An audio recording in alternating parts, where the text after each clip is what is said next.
Welcome back, friends. Today we're gonna see how we can write a parser by hand.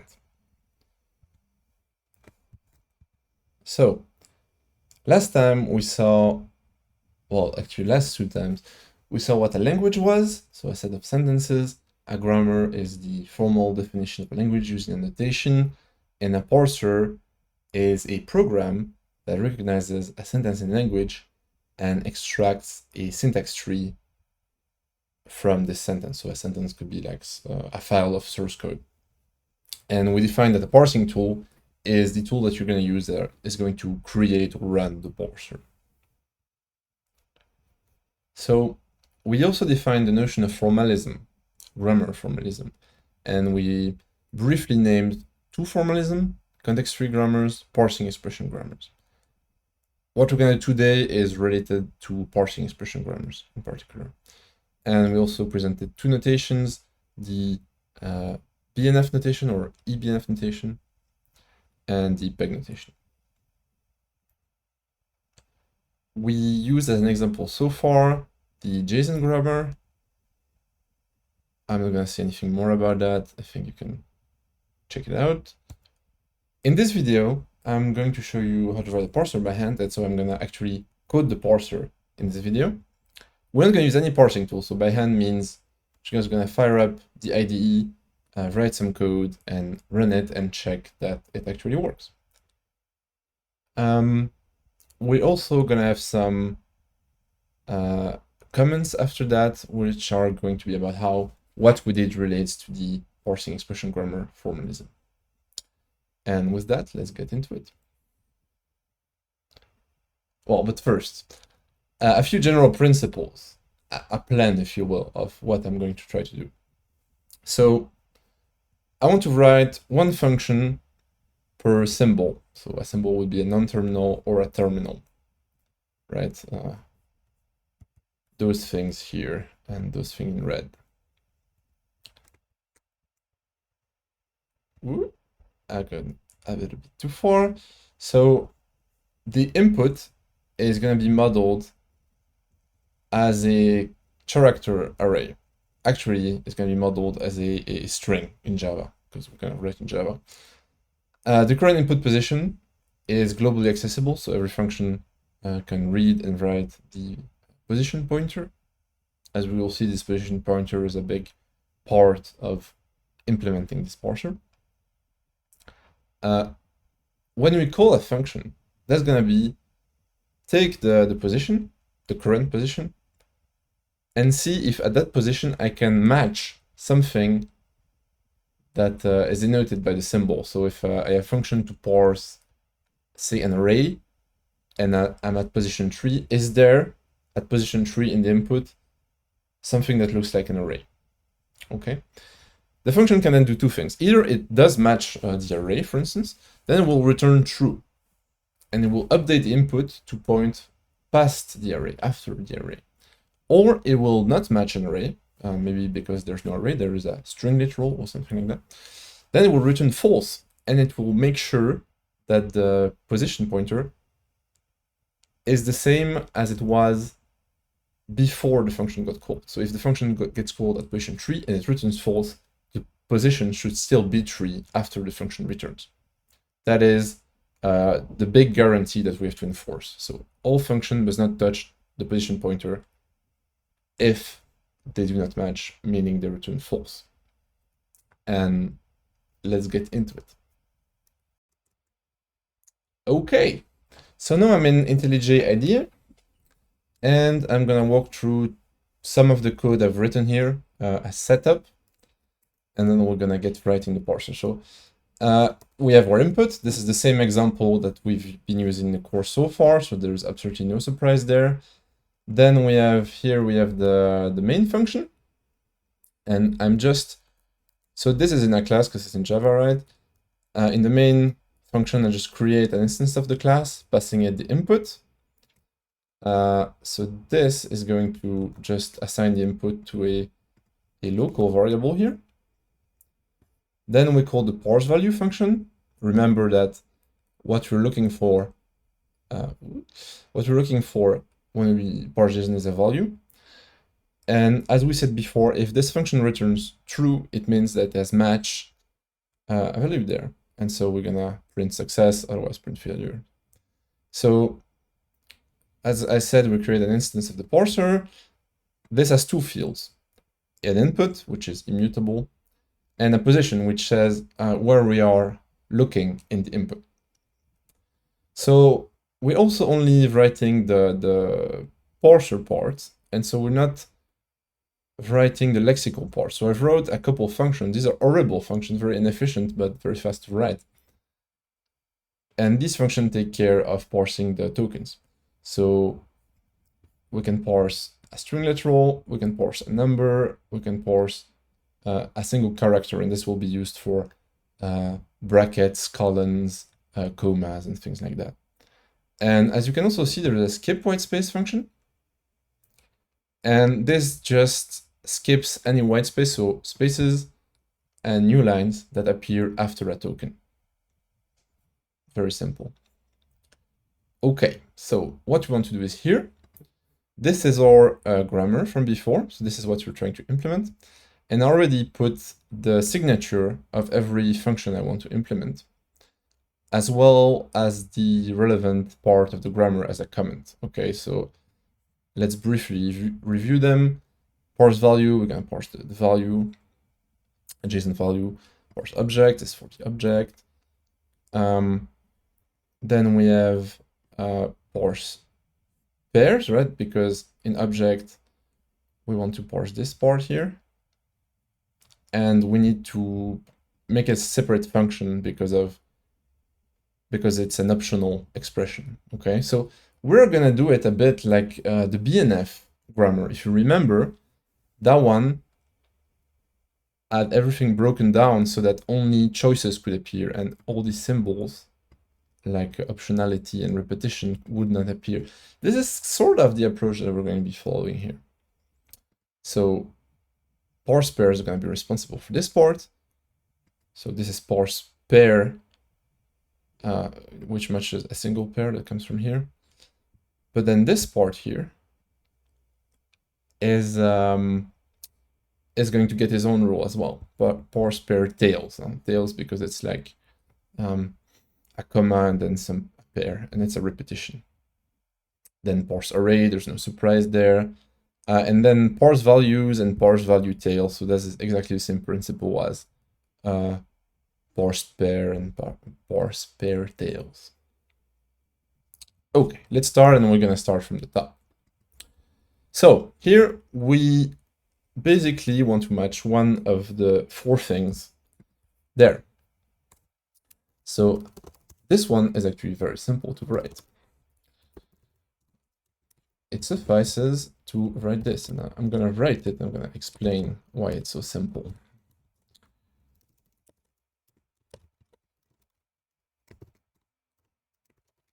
Okay, so remember that each of these functions either return true or false, and if they return true, they update the position to past the thing they match. Otherwise, they don't touch the position. So basically, what could happen? Well, if we have a string literal, this will return true, okay? This means that this whole part there will not be executed because true or false, this is not even evaluated, right? And so this will return true, and the position will be updated, which is exactly what we want, right? We want to parse a value. It turns out that this value is a string literal, and so we return true and we update the position. Very good. If it's not a string literal, this will return false. Then this will be evaluated, parse number. And then the same thing happens. Either it's true and then we just stop there with the position in the right place, or it is false and then we evaluate the next thing. So really just using the or here makes sure that the invariant is respected. Very simple. Okay, parse object. So if you use a similar logic, what you would like to write is something like this. So you want to match a brace, then you want to parse pairs. Remember, we made a special rules for this whole thing. it's here. And then finally, you want to match the right brace, okay? This is not correct. Why? Well, imagine you want to parse the left brace. The left brace is not there, so this is false. And so the rest is not even evaluated. This is correct, okay? Since it returns false, it has not touched the position, so this is good. If, however, say the input is something incorrect, like just this, okay? This is the input. Well, then this is gonna work, and it's gonna move the position here. Can you see the pointer? Yes. But this here is not a pair, so this is gonna fail and return false. Okay. The problem is this one already moved the position. So if, let me write a comment, if this returns false, no, true, sorry, and this returns false, then the position is going to be after this. Remember the contract. What was the position when we call this? Assuming we call it at the start of the input, the position is going to be 0. So if we return false, the position should be 0. And here is going to be, well, in this example here is going to be 2. Right? 0, 1, 2. So that's not good. So what to do? Well, we're going to save the initial position. Okay. We save it locally. And we're going to restore it in case it fails. So I'm going to call this variable success. And if we fail, then I'm going to say pass is going to go back to what it was and return success. So now this is correct because either everything succeeds, okay, then this is true. Then we want to keep the changed position. So this is not entered and we return true. Return true, position updated. Or one of these is going to fail. Say this one is going to fail. Well, then we need to reset the input position. And that is what is going to happen. So this is in general the pattern for a sequence of items. Okay, here we have a sequence of 3 items. And so we save position and restore it. Okay, parse pairs. This is optional, meaning it can match nothing. Meaning it always succeeds. So we already know that at the end, whatever happens, we need to return true. Also, you will remember that this is its own rule. So we have a sequence of 2 items with a pair, and then we have pair tails. So what we want is parse pair and parse pair tails, okay? So there's 2 things here. Java is unhappy because this is an expression that is not being assigned, and you can't write that in Java. So instead, you can write it like this, as an if statement. And now it's not happy because the result is ignored. Fine by me.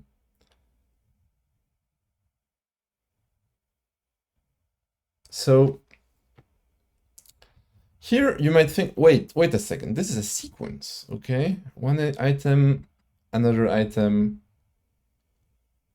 Why don't I do what I did here, okay? Well, the reason is that we can cheat here a little bit, because this we know is always true.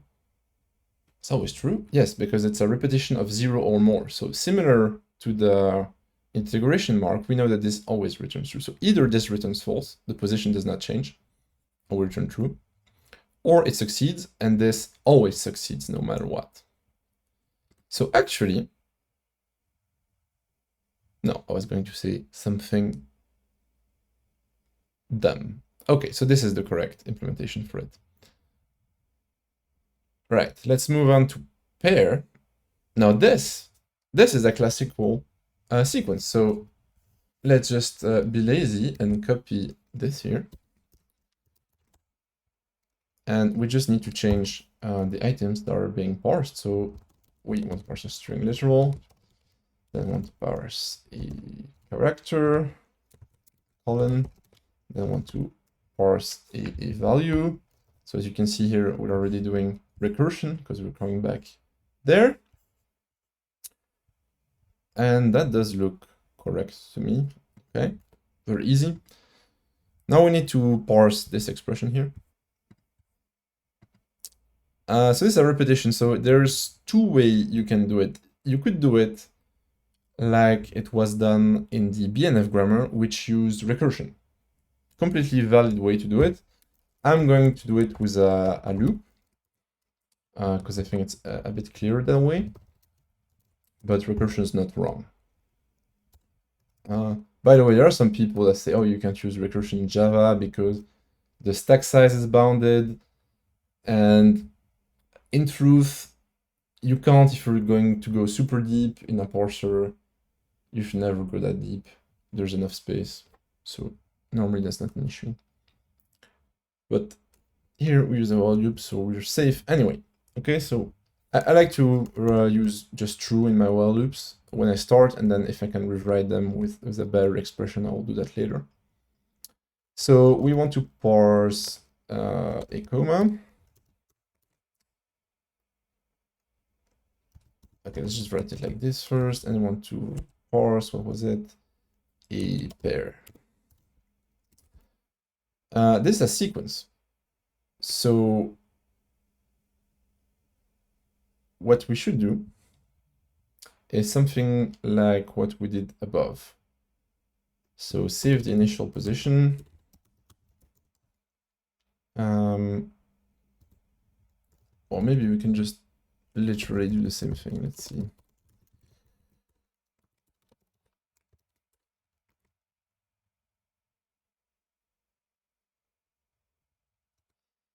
Yes, okay, so this will not do it. Let me explain why. Basically, what we need to know if we continue or not. Okay, so if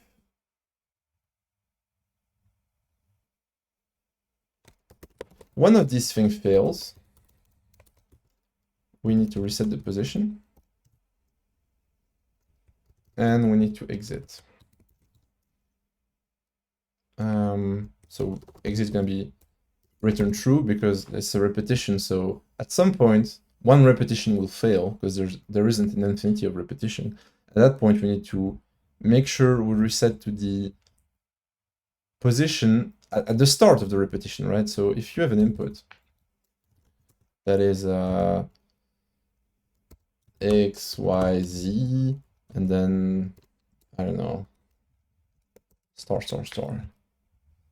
Well, you're gonna, one go through the while loop, which will match this. Second go will match this. Third will match this. Then the fourth is gonna fail, but you don't need to go back there at the start. You need to go back here because you did match 3 repetitions.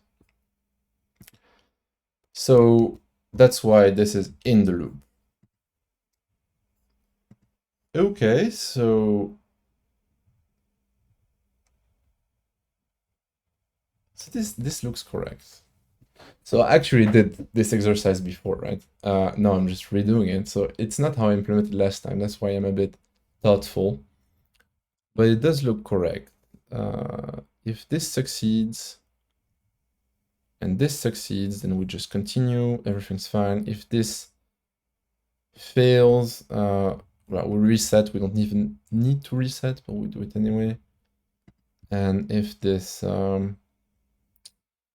fails, that's where we absolutely need to reset. Okay, this does look correct to me. So let's move on to the next one. And by the way, if it's not correct, it's going to be very fun to debug. I actually hope I make a mistake because that way I can show you how this kind of thing can be debugged. Okay, parse array. Well, this is actually, so all the array stuff is just the same thing that we did before, more or less. So parse array is similar to parse object.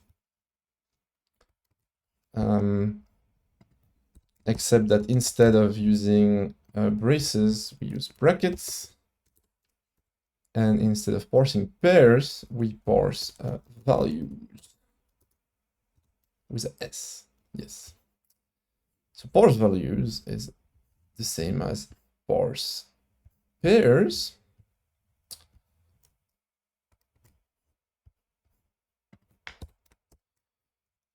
So it is going to have the same implementation.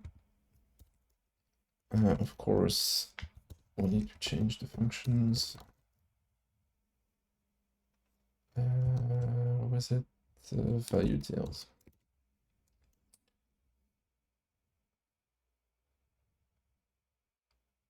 Yeah, this is a really annoying warning. I don't like it. I'll remove it.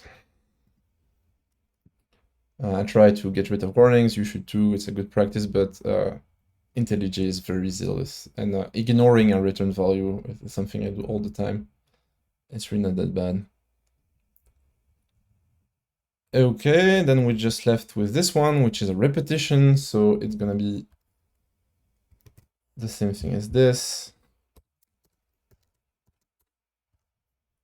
So we're just parsing value here. Okay. Okay. Looks like we're done. So we do have 2 warnings left. And it says the return value of the method is never used. It gives a warning, by the way, because the method is private. Like, if it was public, it cannot know whether it's used, so it will disappear. It does not actually. I think this is maybe because it actually sees the whole project. It knows that this is not used anywhere else. This is also a very annoying feature, because all the time it happens that you know, for the future you need, you know, sometimes you need the return value.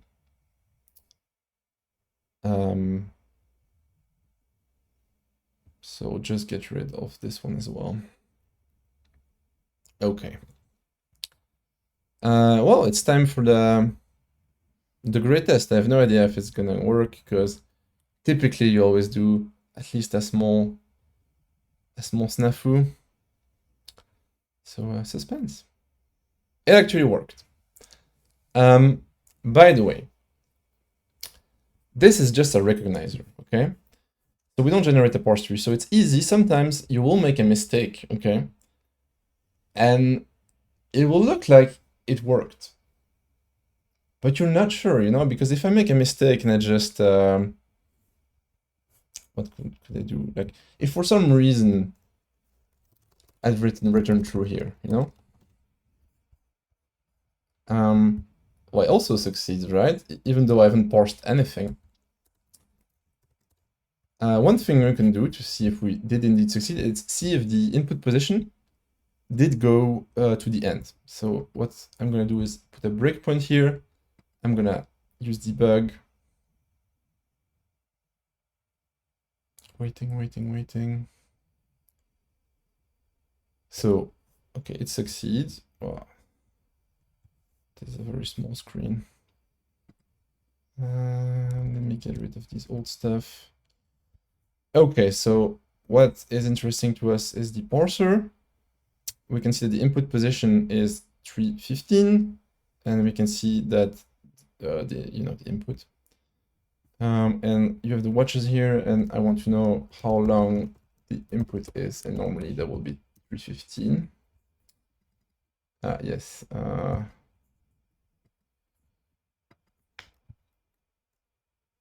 It's because...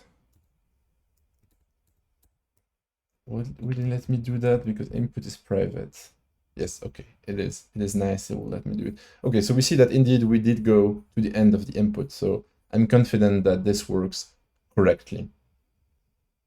And if you want to be even more sure, well, when you build a parse tree, then you can inspect the parse tree. And this is actually what we're gonna do in the next video. We're gonna take this code that we wrote and we're gonna change it to be able to build a parse tree. So, what did we learn? It's fairly easy to write such a parser, in fact, a recognizer. It took maybe 20 minutes, and that's including the time for explanations, and you saw that there's no groundbreaking theoretical concepts there. I want to make a few comments about the parser we just wrote. So this parser implements peg semantics for the grammar that we had. And I will explain the semantics later. I will explain how it's different from CFG semantics. But I cannot resist giving you a small teaser. So this grammar right here is a bad peg grammar because the language it defines is always empty. So we have A, and here A is a token, but really you could put anything there. If you have a repetition followed by something that was repeated before, so A star A, see that those two are the same. The language that matches this will always be empty. Why is that? Well, it's because all the A's are gonna get consumed by the repetition, and there won't be any A left for the follow-up item. And this is a problem of peg, but it's not a problem of CFG. CFG did not have that problem, so that's it's one of the differences, not the only one, but the major one. So the parser we wrote, it works, but it's also fairly verbose because the language we defined was fairly simple, and still we wrote a lot of code.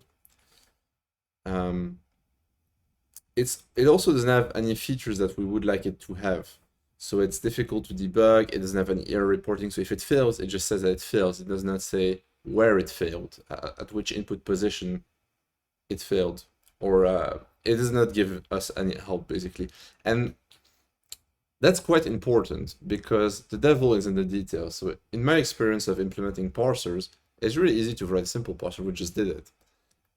But the difficulty is to provide all these features that the user expects and ultimately make the user's life easier. So should you do this? No, probably not. You should use a tool that already exists and provides you with the features. But doing this is interesting because it teaches you how parser works so that you can understand, when you use a parsing tool, you can understand what goes on behind the hood, right? In this case, the semantics is very literally the code that we wrote, right? That's how it works. And I hope to give you the intuition of peg semantics through this code. When you think about peg semantics, you can think about parsers that are written in this way that we just did. And the key concept that we saw through this implementation is the concept of backtracking. So you can think of backtracking as what happens when you forget something you parsed previously. And so this happened when we match sequences. If we match the first item in a sequence, but then the second item in a sequence does not match, we need to reset the position to before the first item. And that's backtracking in peg. In CFG, the concept also exists, but it's different. And that's actually the same difference that causes this issue here. And as I said, that's the main difference between peg and CFG, the way they backtrack. So next time we will go back to our code and actually modify it so that it can generate abstract syntax tree. Take care, and I'll see you next time.